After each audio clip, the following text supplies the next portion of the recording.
Welcome to another episode of Don't Judge the Book by the author.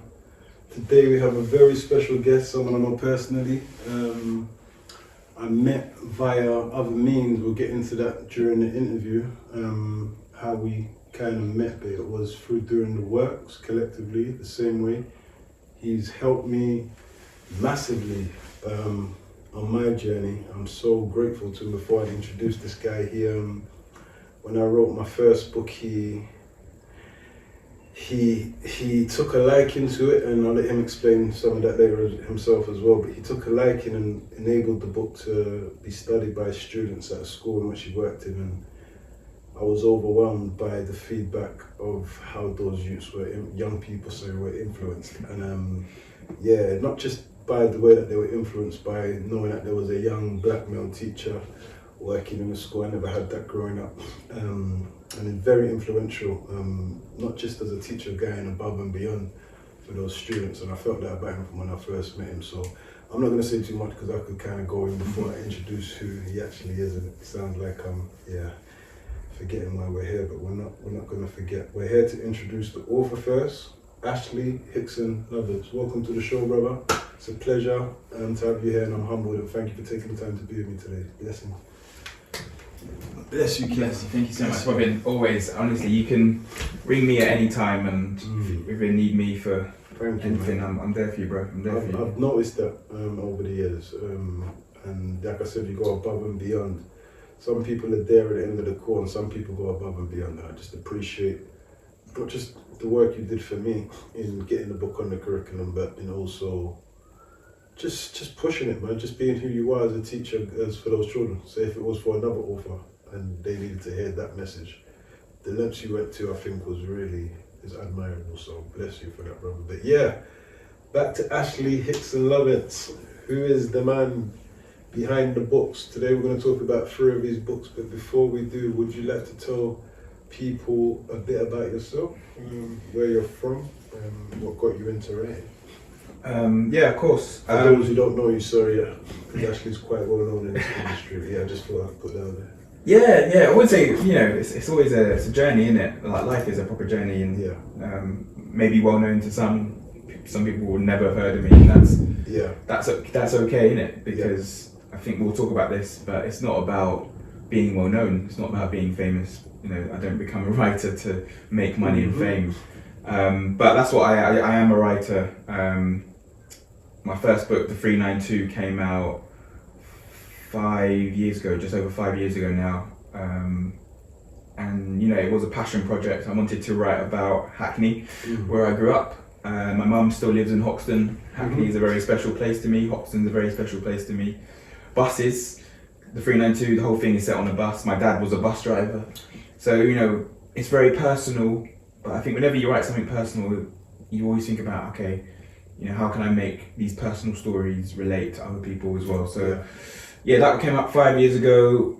And I'll be honest, the book did better than I expected. I kind of wanted people just from Hackney to read it. Before we go into the book, because I want to get into that. Yeah. It's full platform, but I want to know what inspired you to becoming a writer. Because like I said in the introduction, I met you by other means. I met you as a teacher in a school.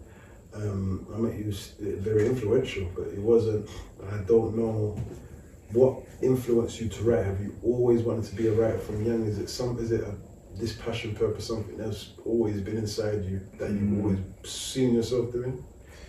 Was it part of the journey? It was a dream, I'll be honest. Like, not I say dream. My dream was to be a footballer when I was a teenager. I'm not gonna lie.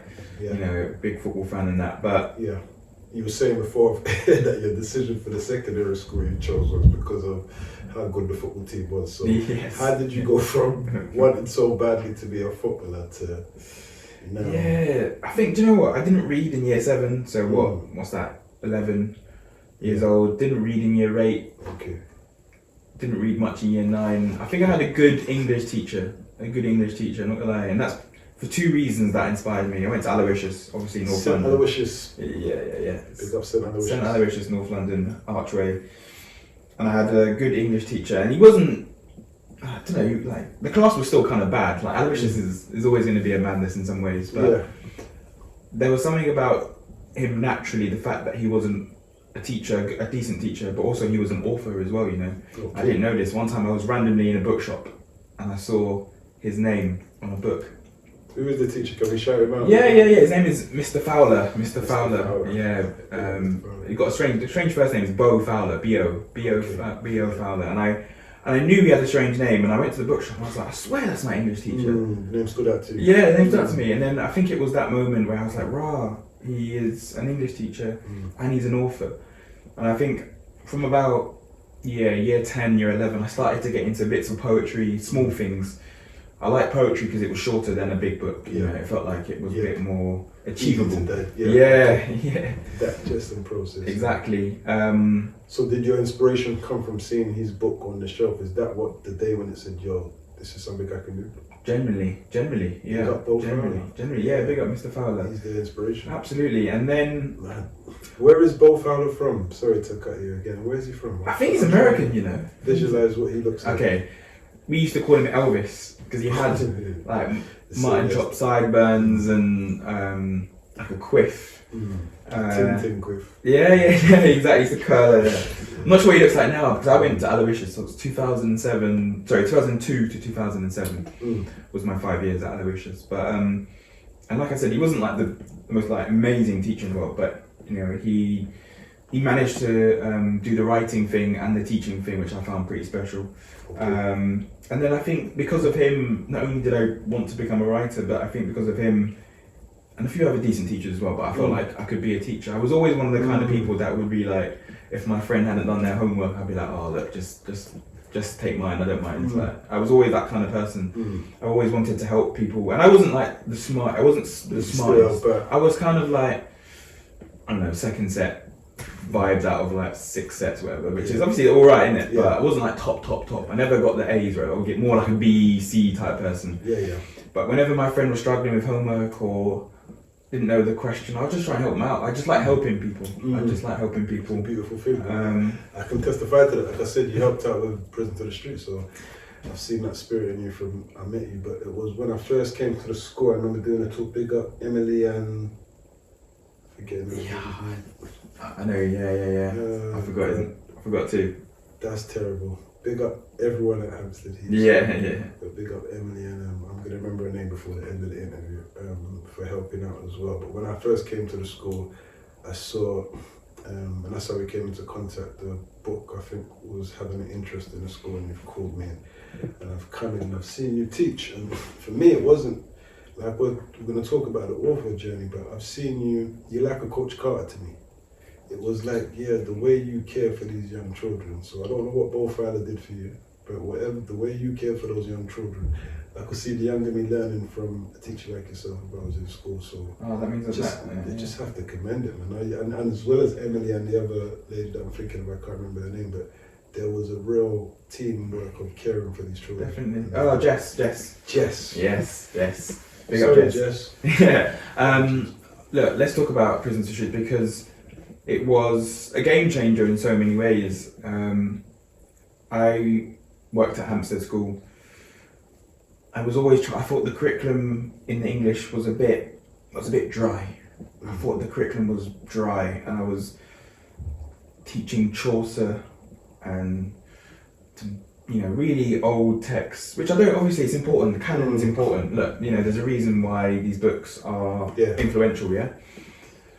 But when you're in a school in Northwest London, you're in Cricklewood, you're at Kilburn's around the corner, we're in a diverse area, and you've got, the students are representing Northwest London. There's a real mix of students. We need diversity of text. Obviously, we need the classics. Classics are there for a reason. Sure. I get that. But we need to mix it up a bit by having texts that reflect the students who are in the class, or texts that speak to students, or have something important messages to say. And I remember that I will never forget this. Genuinely, I will never forget this for the rest of my life. My job was to try and get students reading, and I sort of failed for about a year and a bit.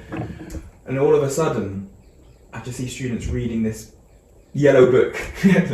This yellow book. They were walking down the corridors, like not looking where they were going, bumping into people, and it was like not even 1, not 2, not 3, like 10 people, 15 students reading this book. And I was like, what's going on here? I'd be teaching, and then we sneaking reading this book at the back. I'm like, what's going on? And I was like, I think I got one student, I won't say the name obviously, but I got one student, and I was like, what's this you're reading? I see everyone reading this book. And they're like, oh, Miss gave it to there's a book club and Miss gave it to us. He said we can take a copy, and I was like, it was another sir as well. I forget his name. They were doing a sort of book club, and the book was Prisoner to the Streets. Was Emily the Miss you're talking about when you say Miss?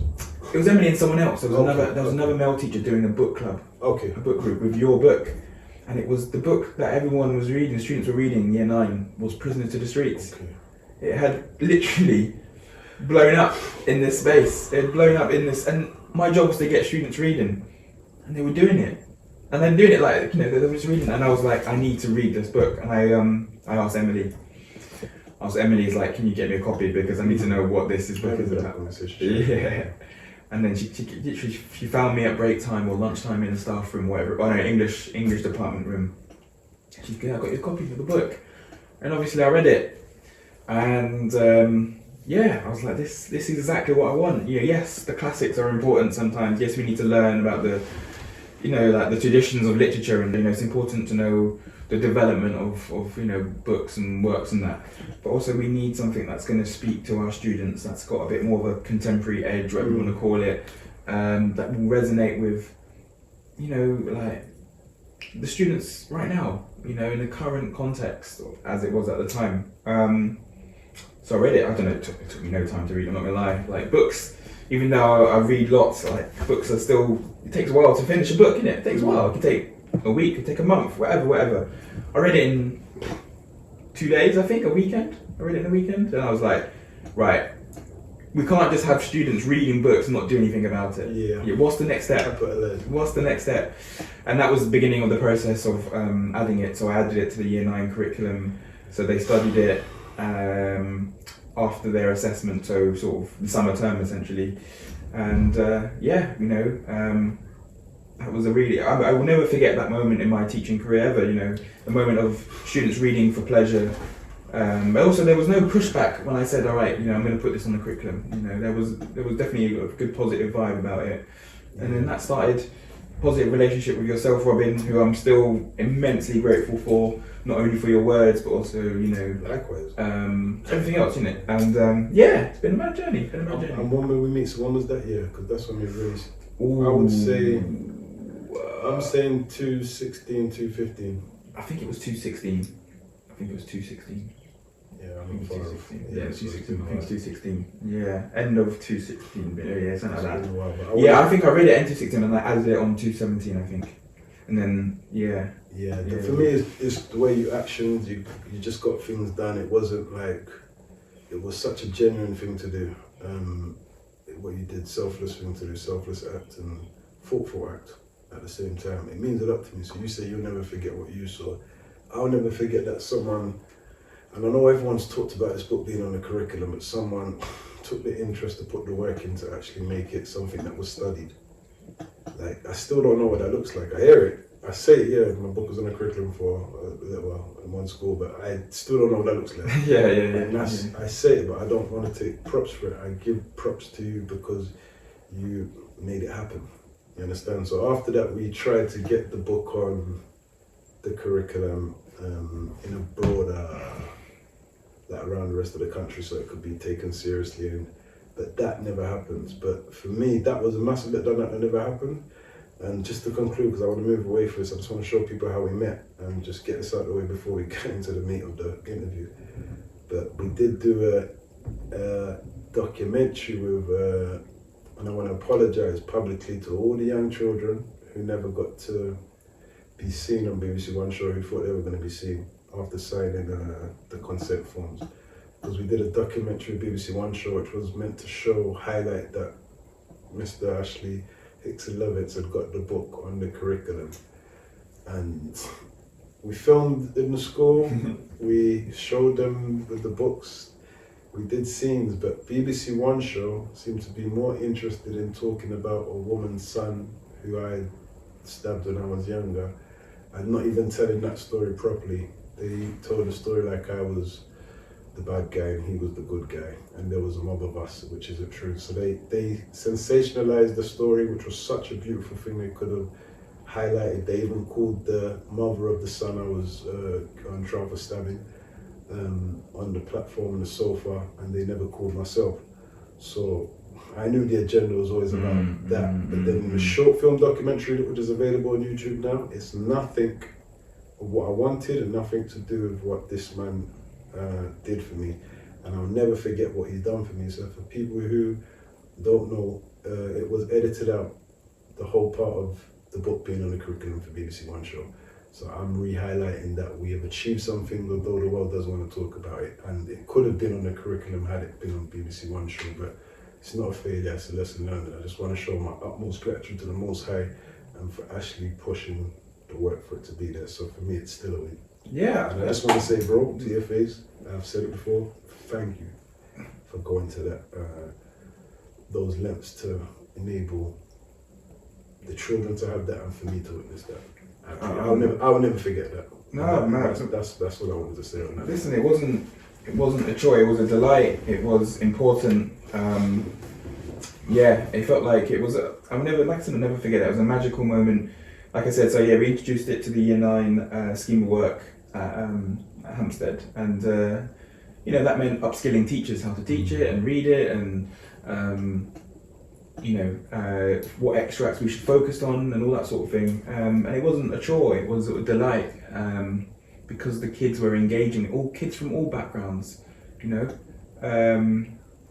yeah, it was a really special moment, and that's it's a credit to your work. Just thank you. I could just say thank you, because sometimes you can almost lose your mind in this industry, in this game, in any game, where you've done works and you've never been recognised for some of those works. It can play with your mind, where you don't even know if you did the works. So you're not sure if you did it. It plays on your head. So to hear you say, I think you just told me the story, but it's like I've forgotten. To hear you say they're walking and they were hiding to read. I'm joking. I've gone to prisons and been told my book's been stolen from the library, and I forget. These are the magical moments on the journey that we forget. And I'm like, with all of that being said, there's lots of other authors in this industry who will get credited for encouraging young people to read. And I'm like, I don't want to say, hey, look at me, but guys, the proof's in the pudding. Mm-hmm. A lot of people who have never read have been stealing my books from prisons and been hiding in school trying to read them, and that's from the beginning of it coming out. And it's like, I've chosen to forget it because I think it's overwhelming. Yeah. And I think that it's hard to process. I'm in a position. So seeing you at a school teaching, and then one time, I'm going to go straight into what made me laugh one time. I can't remember what was going on in my life. But there was an event, and it said, Ashley, I think you told me you're doing a book event. And it only kicked in when I was at the event, what's going on. I was like, why am I doing a book launch, Like, it really hit me like, but he's a teacher. But hold on a minute, it's the same guy that got my book on the thing. He never said he wanted to write a book. So you mean to tell me that you managed to, I don't know, being an English teacher is already gonna be game, set and match. But you managed to be a teacher and sit down while being a teacher full time and write a book. And I'm like, how did he do that? I couldn't even I could do a bit of youth work, but I couldn't I need to focus on one thing. Mm-hmm. And when I looked at that book and the context of the book and the quality of the book, and for a first time book, and I thought, right, he's had it in him all the time. And I've always said, I must ask him, bro, have you always wanted to be a writer, or did you just wake up one day and say, you know what, maybe books is the way I need to get through people. And before you answer that question, that's something that I just had. I wanted to say, this is 392, people. This is the actual book I'm talking about. This is the book, and I want to give you a quick read of the back before he answers any questions, but these are some of the reviews from people. I loved it. So clever and absorbing. I turned the pages feeling increasingly nervous that something bad was going to happen to the characters I was falling for. Kathy Rent Zenbrick. From Ashley Hickson-Lovence, startlingly sharp characterization to his exploration of human nature and the spectrum it spans, the 392 is completely overwhelming in a league of its own. Candice Carty Williams. Shout out to Candice. I didn't even know whose review I was reading just now until I saw it. Big up Candice. Yeah. Queenie just come out on TV as well. Queenie. Yeah, I haven't even read her books. It's good, Yeah, Queenie's good, Big her up completely. Yeah. And for that review, definitely, I'm not sure who Kathy is, but big up Candice. She said it's in a league of its own, and I have to agree. The 392 is an ode to the lived in layers and multiplicities of London through a chorus of voices that thrums with vivid detail. Charlene Theo. Move right down inside Ashley Hickson-Lovence's wonderfully warm and vivid debut and prepare to meet a diverse and very memorable cast of characters, all lovingly captured on journeys of their own. Tony White. It's the same again at the front, isn't it? Yeah. Guys, the 392. Ashley's debut, not the only one, but we're going to chop up this one first. So Ashley, they know who you are, they know where you've come from, and how you've come into the game. Please tell us about the 392, man. Please tell us about how long it took to write, tell us about the journey. Yeah, bro, it took, I think I started the 392 in 2014, which makes me what I would have been 23 when I first started, like literally first few words. I wrote most of it on my phone, on the bus. I'm not gonna lie. If he wrote a book about a bus on the bus, I love that. I've always been fascinated by people. I consider myself 90% of the time, at least, anyway, a people person. You know, I love talking to people, hearing their stories, you know, their ambitions, their goals, their desires. And it's really funny because you're on a bus. The 392 is meant to be like a really short, small bus, like the 393 or the 394, if anybody's from Hackney and knows those two buses, you know, like a small titchy thing, yeah? It's mad because you sit close up next to people. Yeah. You literally touch in sometimes. You never have a conversation. And you never chat to them. And this was what I wanted to achieve with 392, like getting under the skin of the people on this tiny bus. Love that. So you hear from the rich person, the poor person, the homeless person, the teenager, the old, you know, all sorts of people, all sorts. There's even a politician on the bus. And I wanted to try and capture, like, you know, London is a madness sometimes. Yeah, you get all sorts of people in it, and not just London actually. Big cities, every big city in the UK, every city in the UK, you know, it's got different people. And yeah, I wanted to try and capture that, but that's not a good story. You know, just saying, okay, there's a guy, you know, he's a black guy, or you know, there's a white woman, or you know, whatever. That's not a story. So I needed to create this tension, and that was something that was really impressive about, you know, Prisons to the Streets. There is this like tension in it. Like, is he going to survive this bit? Is he going to go through there? Blah, blah, blah. So I wanted to create a similar tension in the 392, and the idea is that there is a man who might have something in his bag, which he shouldn't, i.e. a bomb or something. And is he going to do something? And because the reason why, because when I started writing that, it was in the aftermath of bad stuff happening in terms of like terrorism stuff, you know, vans crashing into people on bridges, buses blowing up, all that sort of thing. So I sort of combined this idea of living in London can be dangerous in one way, and also people, you know. So I merged that to create this relatively short novel. It's not massive. It's about, I think, how many words is it? I think it's about 41,000 words, which sounds like a lot. It is a lot of words, but like for a book, it's not that big. Yeah. What's the traditional book? 75,000. Exactly. So exactly. Yeah. Still, it qualifies as a story. It should be. Why should it be 75,000? Yeah. 100 to qualify it as the average size reading book. For me, this book is amazing. Again, you say it's short, but it's where it takes your imagination. It's where it allows you to see those people that you're rubbing shoulders with. Yeah. So the creative, for me, I love books which are creatively written, not just the story. And that's why I want to say this book takes you on the journey of being on the 392 bus. And I say you captured it amazingly. I wish I read it before you did. I would have put the dopest review on the back of it. Oh, that would have been sick. I'd have loved that. Captured it in a way where it was insane. So yeah, credit to you. But yeah, you were saying before I cut you. Right, no, I completely agree. I don't think a novel or a book or anything you're writing has to be a certain length, you know. I just think, oh God, my story's nearly finished, but I've only got 40,000 words, I've only got 50,000 words. I don't think you have to get to a certain special magic number. You get 69,900. Yeah, exactly. It's like, I've got to do another 501 to get part. No, just you're cool. If the story's finished exactly, definitely. It's finished there. Who's to say where it starts and where it stops? Absolutely. And that's a traditional publisher will tell you, but this is my thing. When you're an artist, and that's why I like the freedom of just being independent, you can let your art be free. Absolutely. And so I'm glad that this book was done in the way that you want it to be done. Yeah, definitely. And Yeah. because I don't. That's what I was going to say actually. I don't want to write massive books because my aim, and even now, a couple of books on since then, 392. My aim is to get people reading, you know, and obviously you can get lost in a big book. You know, there are big books you're like, you know, Stephen King or something, are massive sometimes, isn't it? Whatever.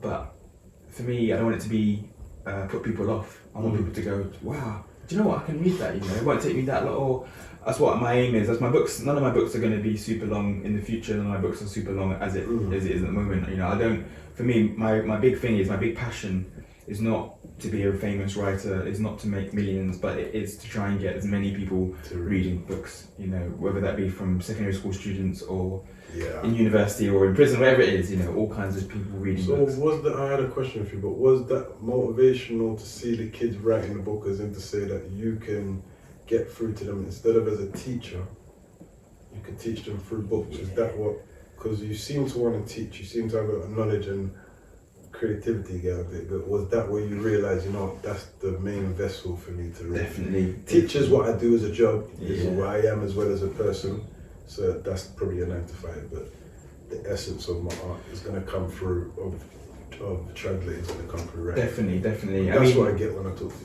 you. Yeah, I mean, so I do a mixture of things. I work in a university a couple of days a week, and then the other couple of days is a combination of writing, editing, going into schools. Literally, you know, as we speak now, I was in school earlier today. I was in Cardinal Pole School.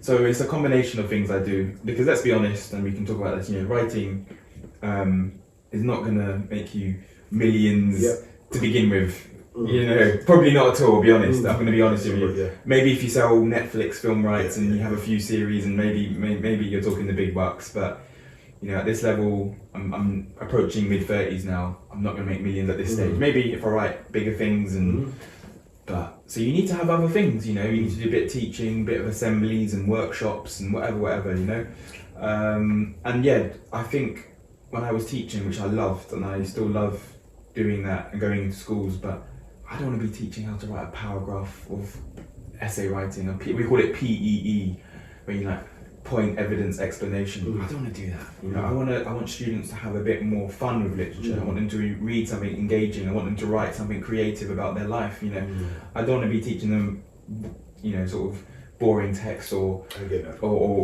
you know, the structures of how to write a boring essay. That's not, wasn't for me. And I think going into schools now as a writer, I get to wear my own clothes and talk about my career and read from my books, etc. That's for me more powerful than those moments of, you know, analysing boring essays, you know? I understand.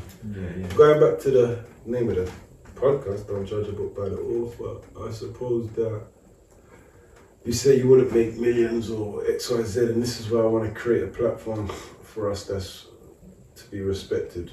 And podcasters, you know, just a part of what I'm going to be working on, but it's to, because those who are on Netflix, they could be great writers, but there's other great writers who are just not noticed or not liked. They're being judged because of the author. So they didn't get a deal, not because their writing's not as good or not better, because what they're writing is not liked. And that's not fair. That's why I'm doing this whole podcast to say, don't judge a book by the author, because you stop the creativity from going to the world, but you also deny someone great of being great because of your judgment towards what they do. So this platform is to highlight any author who hasn't got a deal with Netflix, or even has, they could come now, I don't really care.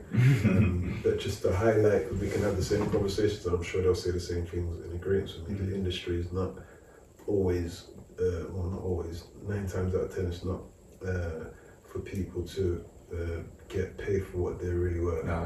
So my thing is, okay, let me do what I need to do so people start getting paid for what they're worth, and learn how to not be used as a, stepping stone for any reason. So big up yourself for your work, big up yourself for your journey, big up yourself for the 392.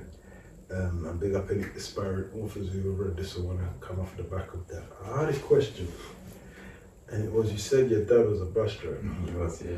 I read on my birth certificate, my dad was a bus driver too. Is it? Yeah, I've got to find my birth certificate. There's a synergy there. And I just thought about that as I said it. But my thing is, I've never been on a bus with him because I don't remember him. But Did you sit on the bus with your dad as a child when he was driving? Yeah, definitely. Okay. Definitely. Yeah. First question. Alright, comes with a follow-up one. I have to cut you again. Did you used to visualize this as a kid on the bus with your dad, having imaginations in your head of where these people was going? That's all I wanted to ask you. So yeah, he used to go to. My dad was actually in. He'd always been based in South London, so he used to drive this bus called the P4, which goes from Brixton to Lewisham, Lewisham to Brixton, Brixton, Lewisham, back and forth. And I had this I thought bus drivers, they do one bit and then they go back. But I realised it's hard work being a bus driver. You do 3 rounds, they're back, then you have a break, then you got to do that again. So it's a long day. It's a long day. But yeah, I think ever since I've been little, I've always been fascinated by people, and I think the beginning of the 392 was always in there when I used to go with him to work for sure. So most of my family are from the Caribbean. My mum's side is all Saint Lucian, yeah. Brilliant. And then my dad was half Grenadian. I say was, he is half Grenadian and half Irish. Oh, okay. So when I used to go. He's still alive, you said he was? But, so my dad's still alive. His parents, my grandparents, have passed away now. Yeah. But I've always been fascinated by the fact that I was black. My mum was black. My dad was obviously mixed heritage, but my nan was white. I always wanted to ask her about her, what was her childhood like, and what was Ireland like. But it was tough for her, It was tough for her, so she never really said very much. Yeah.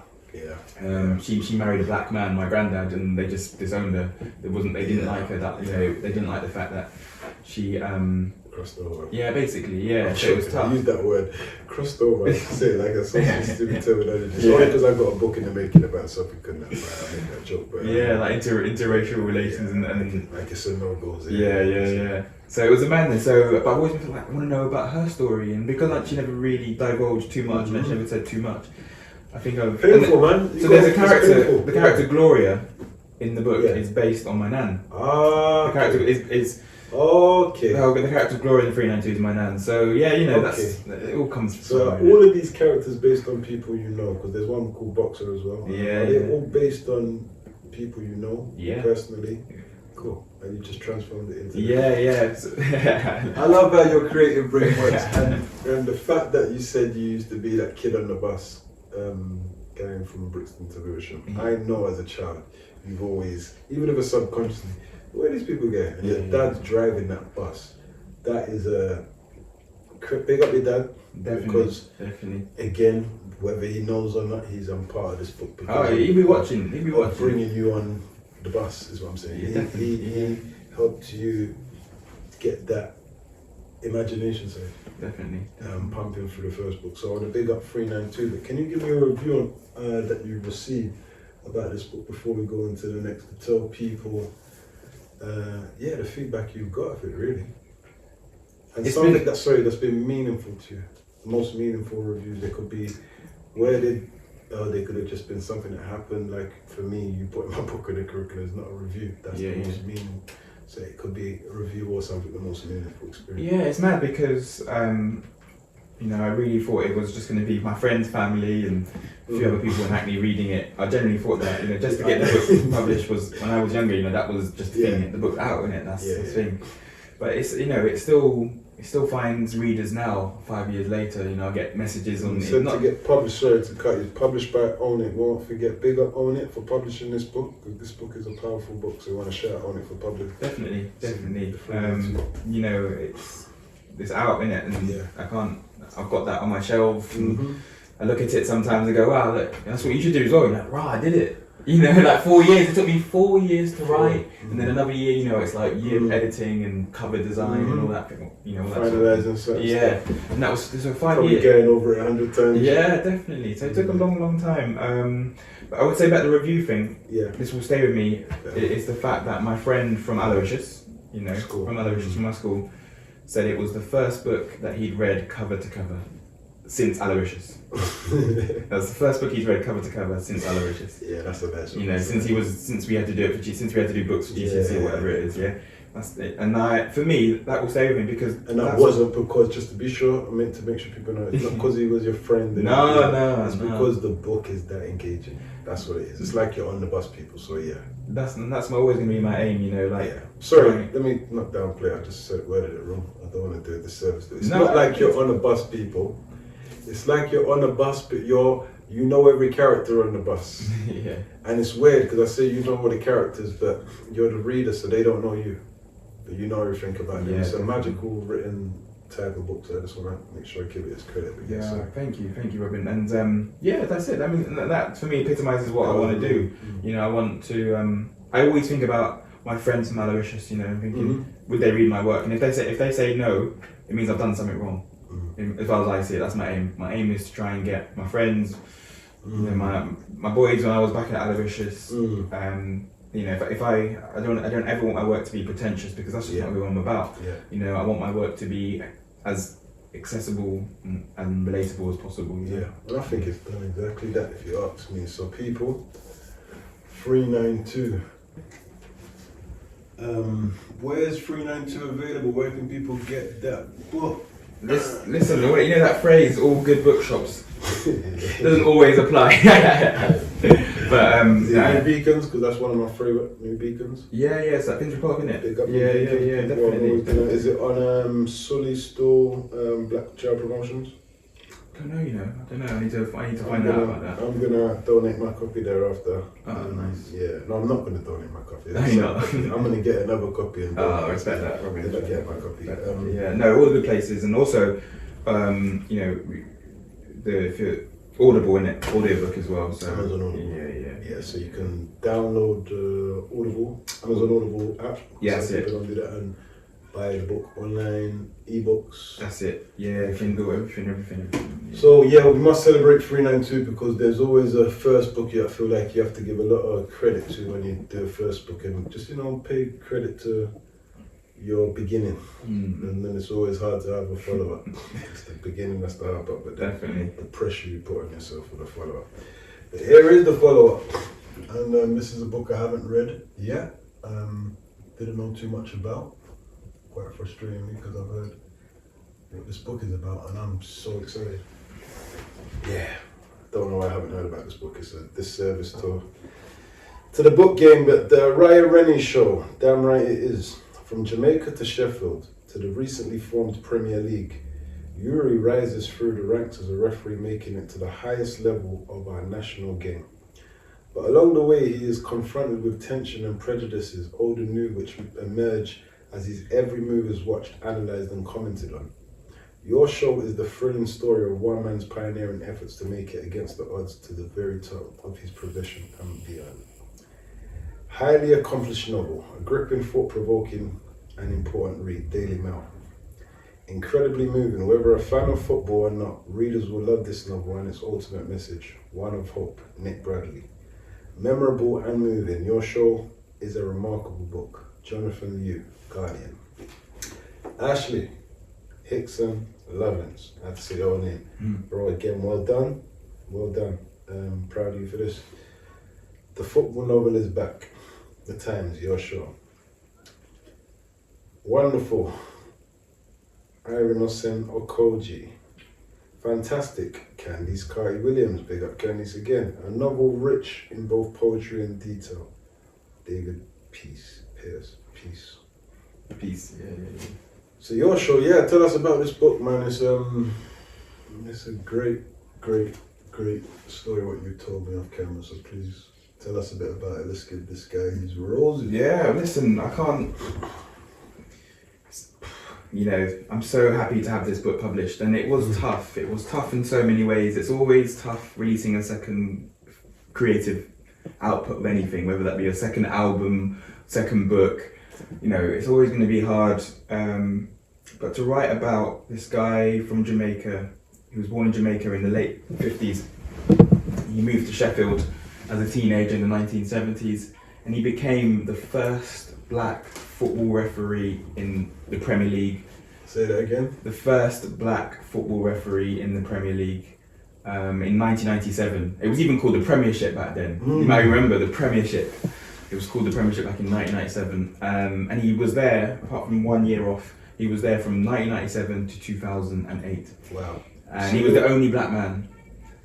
He retired in 2008, and it wasn't until 2023 did another black man do it again. Wow. So that shows, you know, the gratitude of it. absolutely, yeah. The magnitude, sorry. Yeah, of what yeah. is actually, It was honestly like, and to write this book about this guy who I think is a hero, and honestly such a nice guy. He works for various charities in Sheffield where he still lives. He's a man in his mid-60s now, you know, and he still has. So he's from Jamaica. He's grown up in Sheffield. You know me, I'm not PC. He must have gone through a whole heap of racism growing up in Sheffield, and then to become a referee in that time, he must have received not just the racism that footballers like Barnsley, and even though he came a bit after them, by the sounds of it, 97's a bit after those guys, but I'm sure he's experienced not just hatred as a referee, but hatred as a black referee from those people who are racist. So I don't know, I haven't read this book, I can't wait to dig in, but I'm sure I'm going to find some of those stories in here. Am I right to say that? Yeah, definitely. Yeah, there's definitely some racism. There's bits where you hear things from the terraces, you know, the stands, which is unacceptable. You know, completely unacceptable in any sort of context. You know, so he went through some stuff. What was really inspiring about him, I suppose, was he didn't want to dwell too much on that. He wanted to focus on the sort of more positive side, and I think that's what he was worried about when I said to him, you know, I approached him and I said, look, I want to write this book about your life. And he was a bit reluctant at first, you know, he was a bit like, he wasn't sure at all.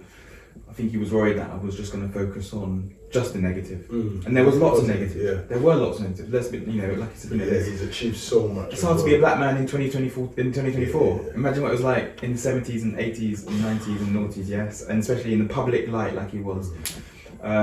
But you know, I wanted to get the balance of positivity, negativity in there, and he was a great referee. He was, you know, he refereed all the big stars, got some good games, probably deserved even more credit than he does, and that's Tell why us I wanted about to some of those positive games, just one or two without giving away too much of the story. Tell us. Yeah, he refereed some of the superstars that we watched growing up. For me, you know, Roy Keane, David Beckham. I'm a Man United fan. Okay. Roy Keane, David Beckham. I noticed that he started with who did you start with first? Oh, Roy Keane. Yeah, Rio Ferdinand or whatever. You know, like you know, all the legends. He refereed some big That's big a games. massive era. If it's Roy Keane, it's the era of the White York. Andy Cole, yeah. Giggsy, yeah. Cantona. What I will do is, what I would suggest is just Google an image, type in Uriah Rennie and Roy Keane. Uriah Rennie and Roy Keane, and there's a famous picture of Uriah Rennie grabbing Roy Keane by the shirt, like this, like that. And Roy Keane is not a man you mess with, he's a fiery Irish man. Yeah. But that's what Uriah did. He didn't do things by the book, and that's what makes this book special to me. You know, and it was hard to promote it. But that being said, it's hard out there to publish anything as a black author. You know, and something that we've talked about for many years. I think it's especially harder because it's a book about a footballer, and it's a book about a black man. It's a black man writing about a black man. I made it doubly hard for myself in many ways. So I think it, you know, I'm honoured that it's been published and it's a dream come true. But it's been hard to market it. It's been hard to market it. Guys, man, this book here, man, is something that I want everyone to kind of dig their chops into because it's a real life story. It's like a Trevor McDonald story for me. So imagine we all talk about Trevor McDonald being the first news reporter and coming to the country. Well, this story is equally as important, but for me, not want to say more or less, but more dangerous.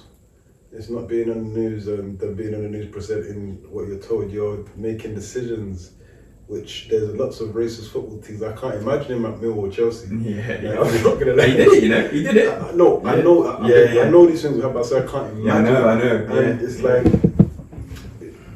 thank the Most High for protecting him and being able to survive to tell the tale, because that's how much of a story it is. A lot of hatred could have been geared his way when decisions made in matches, and then he's not race, because I don't believe in.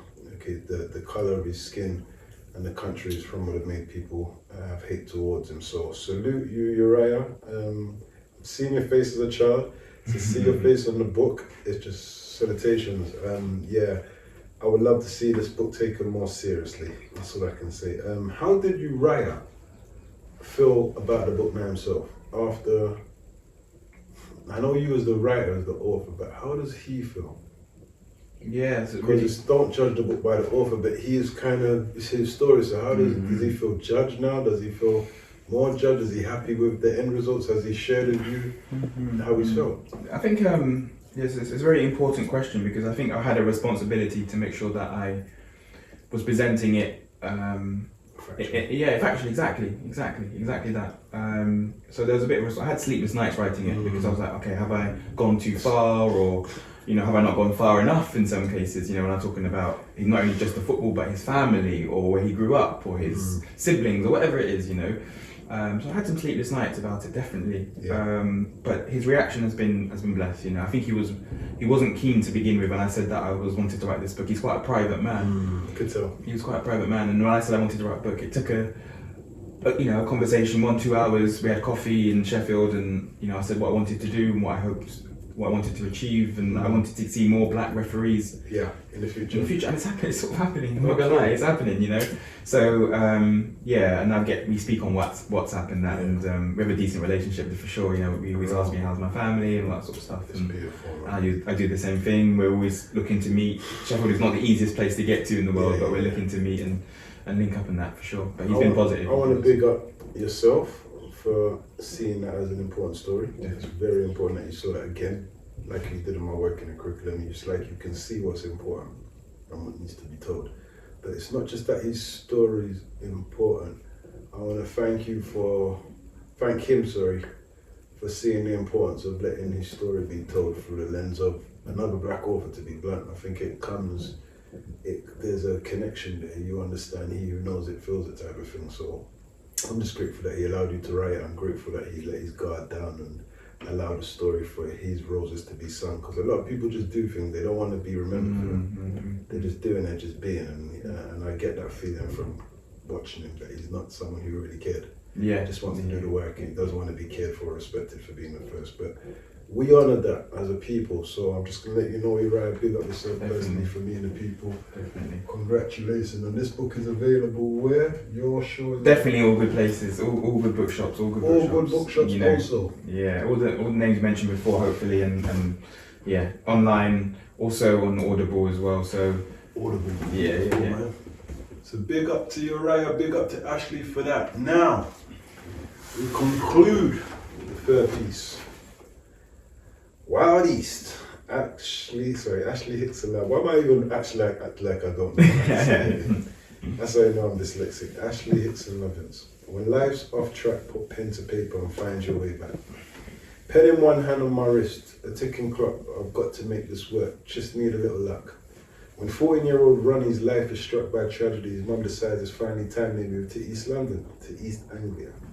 In his new city as a black teenager in a mostly white school, Ronnie feels like a complete outsider and struggles to balance, keeping his head down with his ambition of becoming a rapper. But when a local poet comes into class, Ronnie discovers an opportunity he never discovered before. Rap is like spoken word. Bars equal poetry, and maybe the combination of both could be the key to achieving your dreams. Wild East. Ashley Hickson-Lovence.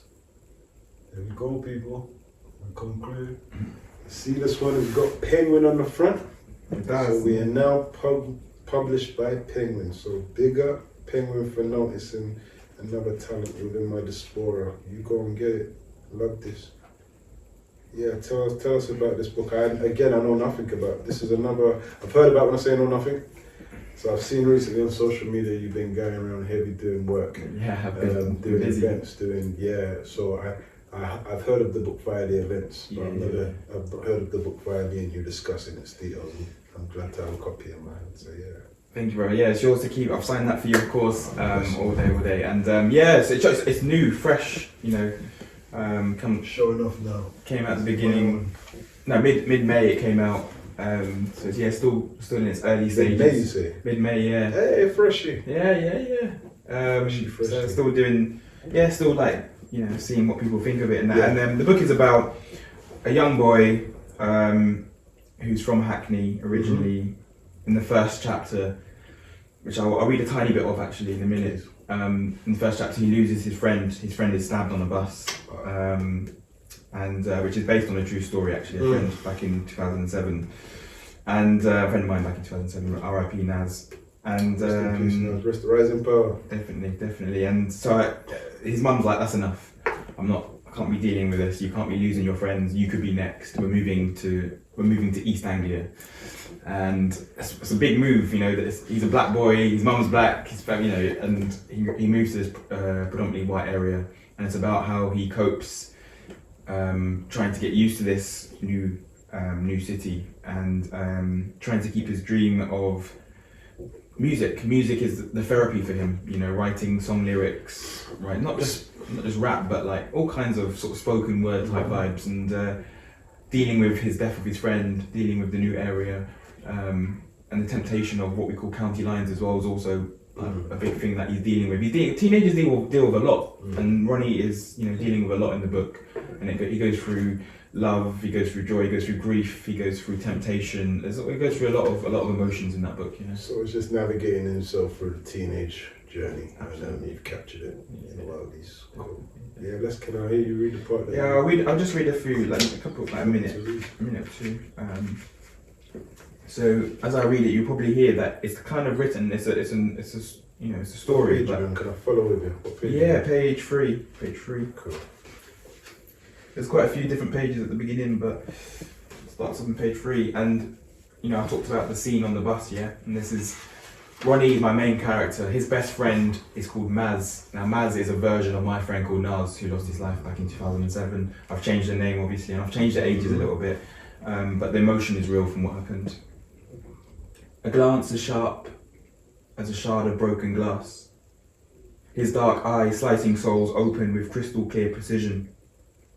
On the top deck of this 43 bus, we've become targets locked in his vision. What are you looking at? He says, words all jagged and pointy, loaded like a strap and hanging heavy, weighty enough for every other passenger to hear. We didn't know that we were looking at him. Not really, Maz and I.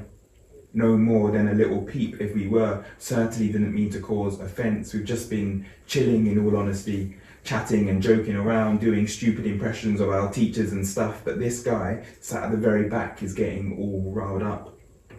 Oi, did you not hear me? He says louder than before, his voice all strained and spiky. What are you looking at?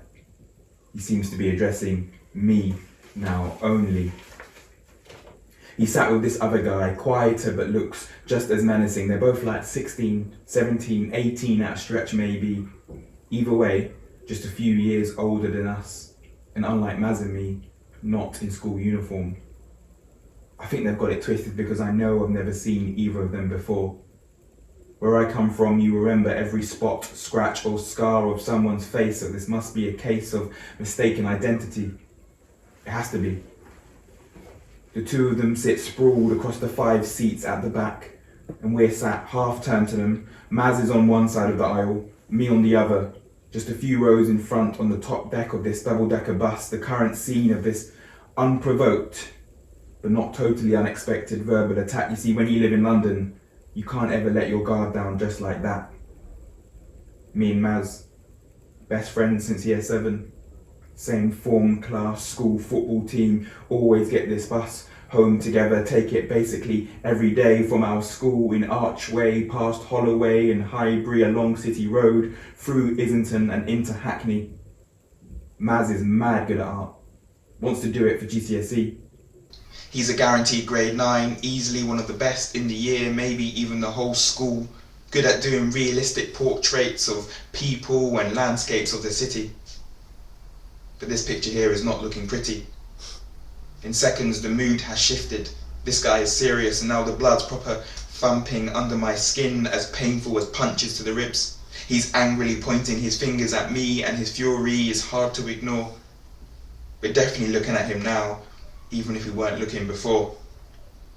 Nothing to say, yeah? He says, again, just speaking to me specifically. Not a big man anymore, yeah? He adds, rising from his seat now, aggressively. We can't take this, can we? As I was saying, that poem is amazing. The poem is amazing. And it struck a chord in me. think they've got it twisted because I know I've never seen either of them before. I thought about all the times I've been that person on the bus, like if you're in prison to the street, how much 567 every day, literally every day, almost to the point I'm PTSD back. It was that often. But it's as an individual when someone's not looking at you, and it's not that. So I've always disliked people who are bullies. So if someone's not giving you a screw face and you're making it, like you said, we never seen them before. You weren't looking at them now, but we are looking. Yeah. I get that, but a person who's starting trouble knows the difference, and you can see the confusion between a screw face and a confused face. And when someone doesn't want that, and they sometimes take advantage of that. So it sounds like, I don't know the story, but it sounds like whoever that individual was, I know characters like that in the prison to the street. Well, I've never liked them. I've always seen them as cowards. So rest in power, rise in power to your friend. That was a powerful, I saw the whole thing because I've seen it before. And even if you haven't seen it and you're a reader, you would read this and begin to understand what it's like to be in these positions, but you've done that through spoken word, and I love the fact that you put it together because I've been working on some spoken word myself. I've got some stuff. I said to you, I had a book signed last year. That was a spoken word piece, which is something I just felt to do. So reading it, I'm like, gives people time to process the information differently. And I like the way you done it. That's all I can say. I was there. I know it's a sad, real story. That's the harsh part about it. But it had to be that painful for you to be able to even give a descriptor on it. And I know this is something that must be close to your heart because I don't think I remember you talking about this before. So it's not like you're using your friend's death to, like some rappers will wear a t-shirt. Be happy to have a friend who's dead to make them certified. All this crap, or to be a part of something. I know that that was definitely from the heart. So I want to commend you on that poem. Don't want to rattle on. It was a dope poem, and I'm sure and I hope that Naz's family, or Maz as he's described in the book, is thankful for your words, and I hope that those words can enlighten whoever reads it to see something different. All of those young people who are going around Screwface, and I don't know if anyone's going to watch this, any young people, but if you are watching, the life can get lost just because of someone giving someone a dirty look that didn't mean anything to the other person. So sometimes that self-hatred, because the person we're looking at looks so much like us, and I read that in the book by Joy DeGrace, Behind You, actually, Post-Traumatic Slave Syndrome. She talks about when her son was in an argument with another child and he was upset that the child was looking at her son, and it was like, what are you looking at? And he's like, looking at you, but he's saying like it's a bad thing. Maybe I'm looking at you because I think you're great. Maybe I'm looking at you because I think you're amazing, your aura, your energy. And I'm like, maybe I think you're really good looking at whatever it is. So I'm looking at you. This is why I'm looking at you. Your energy stands out. I'm not hating you. But because you have that low self-esteem about yourself, it projects to what you're looking at. Because you think they see the lower self of yourself. You think they see you don't feel great about yourself, so you feel that so it's self-hatred once you start putting that energy. So I hope that young man who was a part of that, whether he's in jail or not, I hope you've learned your lesson, and I hope you're no longer a prison to the street. That sounds like it was done when you were children, so when people are children, they are not criminals to me, whether it's murder, and I know that's a hard one to digest. I've had to lose friends and say that it wasn't murder, it was a mentality of someone who thinks like a wannabe gangster and doesn't understand the world, doesn't have space for wannabe gangsters. So yeah, rest in power, rise in power, young King Nas, and I hope your family have peace and enjoy the rest of this journey on earth in peace, and can just let go of whatever's been there. And I hope this book about why these reaches as much people as possible. Yeah. I couldn't have said it better myself, Robin. Thank you very much. Thank you. Nah, your poem allowed me to say that. That's not me saying it. That's when you strike a chord in someone, it just comes out. There's a chord being struck, and it was in visualizing the whole set. I visualized it all, and the bus, everything. I could see the journey. I'm like, oh shit, Is that how someone lost their life? Over that. So yeah, we've seen many of them where I come from. I don't want to say my name, but there's a lot of people from Hackney, Biggs, Holly Street, killed in Oxford Street, over nothing, over Street. There's a rash man killed by the police. So we've seen lots of people killed for silly reasons. And yeah, we're worth more than this. So I'm happy that you're my, as Sully said, my comrade in the battle for good over evil. Because that's what it really comes down to. And books is a good way to channel that that message to where you come from to make it a better place. If you want a place to be a better place, you have to first change yourself, and then you can inspire others. You've just inspired me by what you've done, bro. So yeah, keep going. I wanted to ask you, is it a book or poetry? Or is it? Yeah, it's not. It's weird. It's kind of, it's just a novel written like poetry. Okay. It's a verse novel. Yeah. Like, no, the same thing I was doing. So yeah, I just wanted to know, because when I read it, I thought, was it a different book of poems, but is it telling the story? Just it's like a one long narrative, kind of written like a big, like you were saying, your project. It's just like I felt it. Yeah, I felt it. Now I'm gonna. Thank you. I'm glad. Thank you for giving me my book. I'm honored that I got this book, especially I didn't know what it was.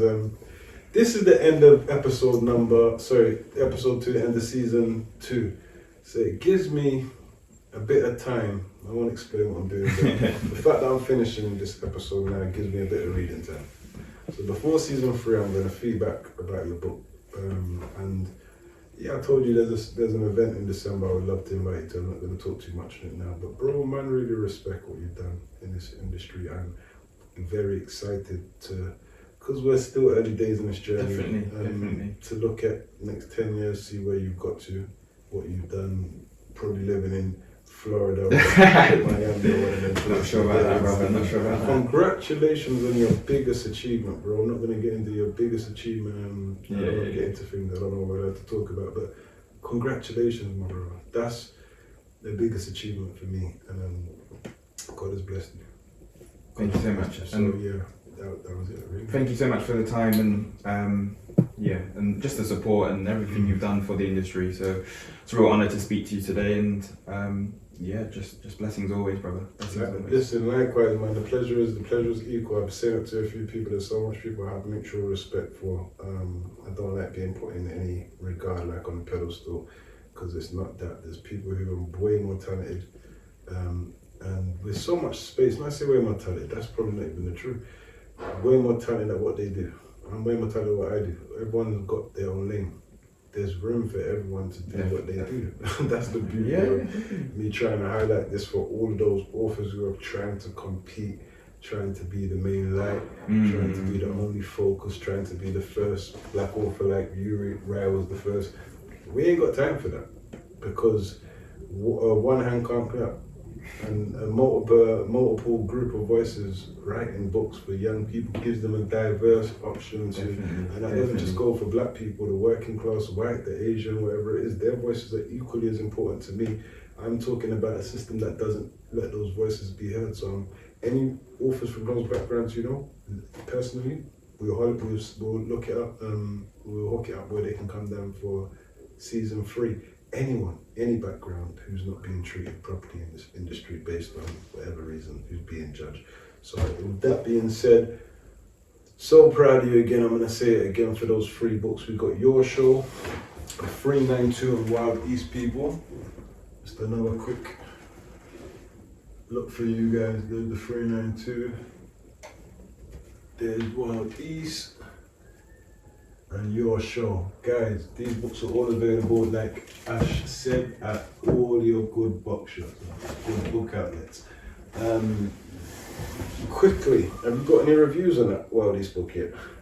Yeah, it's only been out relatively recently, but yeah, it's been decent review so far. Happy so far, yeah. I mean, I want more young people to read it and see what they think, because at the moment I'm getting adults in newspapers, but I want more young people. We want young people. Yeah, for sure. Yeah. To start buying into Wild East. I'm gonna make sure I give this to a couple of more people who've got connections with wild people. Young people, wild people. Yeah, young and wild. I read it wild and thinking about young people. We're gonna promote it to those people. But it's been an honor having you again, bro. Before I close off, where can people find Ashley Hickson-Lovence for get into contact with the schools, because we want you to come to schools and talk about Wildies, because you're saying this book is. So how can teachers contact you? Where can you be found by? I've got a website, Robin. Yeah, I've got a website. It's my name, so AshleyHickson-Lovence.com altogether. Okay. Altogether, Ashley, and it's quite a long one, but AshleyHickson-Lovence.com. One word. There's a little form if anybody wants me to do assemblies or workshops or anything like that. But also on the socials as well for I'm on Where can Insta. people find you? Tell me, I'll put it. It's at a Hickson-Lovence. Cool. Instagram, Facebook. Actually, not Facebook too tough, but Instagram, X, Twitter, whatever it's called now. And I started doing TikTok, trying a thing on TikTok. But I've only just started. What's that? Is that? I'll add that as well. What's the TikTok? I'll put it up. TikTok. It's the same. So I think What's your TikTok? at a Hickson-Lovence and TikTok. Yeah. I've only got like 3 videos on it. I'm trying to see, because that's what young people are listening. I'm old. I don't even know what TikTok is. I don't know what I'm doing on it. Ash is a bit younger than me as well, so I'm listening to him, but I don't know what TikTok I don't know. I'm just trying to think. I don't even know what I'm doing on it. Okay, I know about TikToks, I know about the mints, I know about, but this TikTok thing is very complicated to me. But yeah, this is where you can find the great author Ashley Hickson-Lovence, guys. It's been a pleasure. It's been an honour. I wanted to get Ashley down season 1, but obviously time doesn't always permit us, but everything in God's time, not in our time. So grateful for having Ashley here.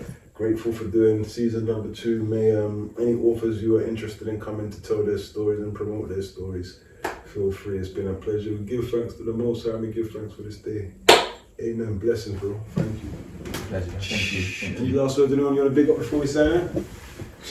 Or everybody watching, that's all I can say, everybody listening, watching, just wishing you all well, that's all I've got to say really, definitely. One love, people. Absolutely. One love. Peace. Just come for the center. Is it? That's mad timing. Thanks, brother. You don't understand, that was long awaited. I was like, I need to interview Ash